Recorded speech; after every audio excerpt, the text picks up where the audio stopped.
மாந்திரிக பயிற்சி மையத்திலேருந்து குருஜி பேசுகிறேன். இப்போ குடும்பத்தில் குலதெய்வத்துக்கு சரியாக வழிபாடுனாலும், இல்லை குலதெய்வத்தை கட்டு வச்சிருந்தாலும், இல்லை குலதெய்வத்தை உங்களுக்கு வீட்டுக்கு வராமல் இருந்தாலோ, என்ன பிரச்சனைகள் நடக்கும்? அந்த பிரச்சனையிலேருந்து எப்படி வெளியே வருது? அதை பத்தி தான் நம்ம பார்க்க போறோம். அதே மாரி ஒரு கூட்டு குடும்பத்துல இருக்கும்போது, ஒரு குலதெய்வத்த வழிபடும்போது, அந்த குலதெய்வ இடத்துக்கு போயிட்டு, அங்க பூஜை, அதுக்குரிய படையலு, அதுக்குரிய வழிபாடு நடக்கும்போது, உங்க குடும்பம் எல்லாரும் ஒற்றுமையா நல்லா இருப்பீங்க.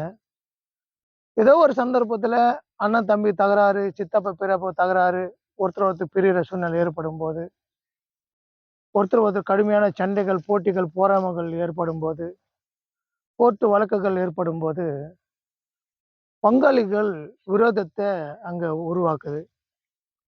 ஒரே குலதெய்வத்த பங்காளிகள் 2 பேரும் ஒ ஒருத்தர் பிரச்சனையா இருக்கும்போது, அந்த குலதெய்வத்த எனக்கு பிரச்சனை தீரணும், உனக்கு பிரச்சனை தீரணும் வேண்டும்போது, அந்த குலதெய்வத்த எப்படி வழிபடும்? எப்படி உங்களுக்கு நன்மை நடக்கும்? எப்படி உங்களுக்கு அருள் புரியும்னா, அது புரியாது. நம்ம பங்காளிகளோ நம்ம மேல வேற ஏதோ ஒரு மந்திரவாதி கிட்ட போயிட்டு, நம்ம குலதெய்வத்த நம்மளுக்கு அருள் புரியாம, நம்மளுக்கு துணை நிக்காம, அந்த தெய்வத்த கட்டு முடியும்னா முடியும். அப்படி கட்டு வச்சிருந்தாங்கன்னா, பங்காளிகள் பிரச்சனையில 2 பேர் பங்காளிகளுக்கும் யார் ஒரு மந்திரவாதி கிட்ட போட்டு இன்னொரு பங்காளிக்கு குலதெய்வம் வேலை செய்யக்கூடாதுன்னு கட்டு வச்சிருந்தாலும், அந்த குடும்பத்துல நெறைய பிரச்சனைகள் வரும். கல்யாணம் நடக்காது, குடும்பத்துல பிரச்சனை, கூட்டு வாழ்க்கை இருக்காது, புருஷன் பொண்டாட்டி பிரிஞ்சிருவாங்க, புள்ளைங்க ஆ சரியா வேலைக்கு போமாட்டாங்க, படிப்பு வராது, குடும்பமே இருளன்னு போயிடும்.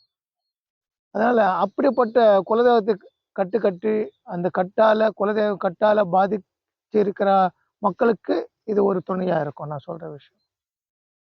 என்னன்னா, இந்த தேவதை பேர் பால திருப்புர சுந்தரி.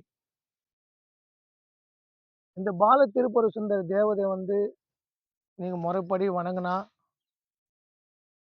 உங்க குலதெய்வத்த கட்டுல இருந்து குலதெய்வம் விடுபடும். உங்களுக்கு பிரச்சனை தீர்த்து குடுக்கும். குடும்பத்துல பல வகையான நன்மைகள் நடக்கும். நல்ல காரியங்கள் நடக்கும். குடும்பத்துல இருக்கிற குழப்பங்கள் தீரும்.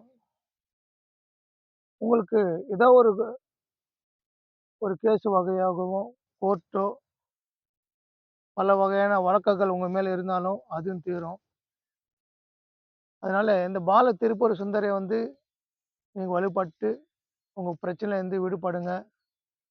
குலதெய்வத்த கட்டு விடுவிச்சுக்குங்க.